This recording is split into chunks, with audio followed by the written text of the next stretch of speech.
Hi! இன்னைக்கு காலையில் நேரமே எழுப்பி அம்மா நேரமே சந்தைக்கு போங்கன்னு சொல்லிட்டாங்க.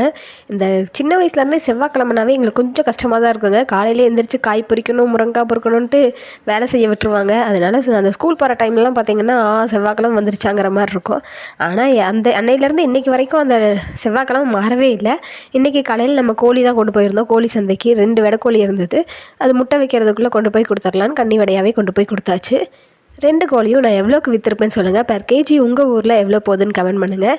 நான் வந்து ஓரளவுக்கு நல்ல ரேட்டுக்கு தான் கொடுத்தேன். எவ்வளோக்கு கொடுத்தேங்கிறத மறக்காமல் கமெண்ட் பண்ணுங்கள்.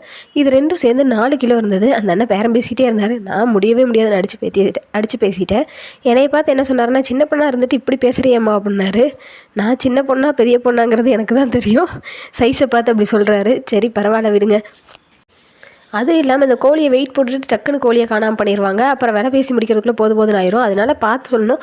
கோழி எங்கேயும் கொண்டு போகக்கூடாது. நான் சொல்கிற விலைக்கு கொடுத்தா நீங்கள் வாங்கிக்கோங்க, இல்லைனா திருப்பி எங்கிட்டே கொடுங்க, நான் வச்சுக்கிறேன், நான் கொண்டு போய்க்கிறேன், வெள்ளை வேறு யாருக்காவது விற்றுக்கிறேன்னு சொல்லிடணும். அப்புறம் பணத்தை அப்படியே குறைச்சி கொடுத்து ஓரியாடுவாங்க. அந்த பிரச்சனையும் பண்ணுவாங்க. அதையும் நம்ம கையில் வாங்கக்கூடாது. கை நீட்டி வாங்கிட்டோம்னா அப்புறம் அவ்வளோதான், அவங்க கொடுக்குறதா காசுன்னு ஆயிரும். அதனால் நம்ம எவ்வளோ கேட்குறோமோ அதை ஃபுல்லாக எடுக்கிற வரைக்கும் நம்ம அந்த பணத்தை வந்து கையில் வாங்கக்கூடாதுங்க.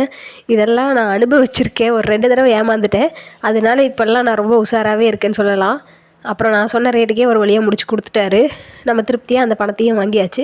இப்போல்லாம் செவ்வாய்க்கிழமை காலையில் நேரமே எழுப்பி விட்டு கோழி கொண்டு போன்னு சொன்னாங்கன்னா ரொம்ப ஹாப்பியாகவே கிளம்புறேன். ஏன்னா பணம் வருதில்ல, திருப்தியாக வாங்கிட்டு வரோம்ல, அதனால தான். ஒரு வழியாக பேரம் பேசி நம்ம சொன்ன அமௌண்ட்டுக்கே முடிச்சாச்சுங்க. அண்ட் ஃபைனலி நம்ம கிளம்பியாச்சு. அடுத்தது இன்றைக்கி காலையில் கொஞ்சம் தோட்டத்து வேலை இருக்குது. அதே மாதிரி நம்ம தோட்டத்தில் செவ்வழனி வந்து பயங்கரமாக காய்ச்சிருச்சுங்க.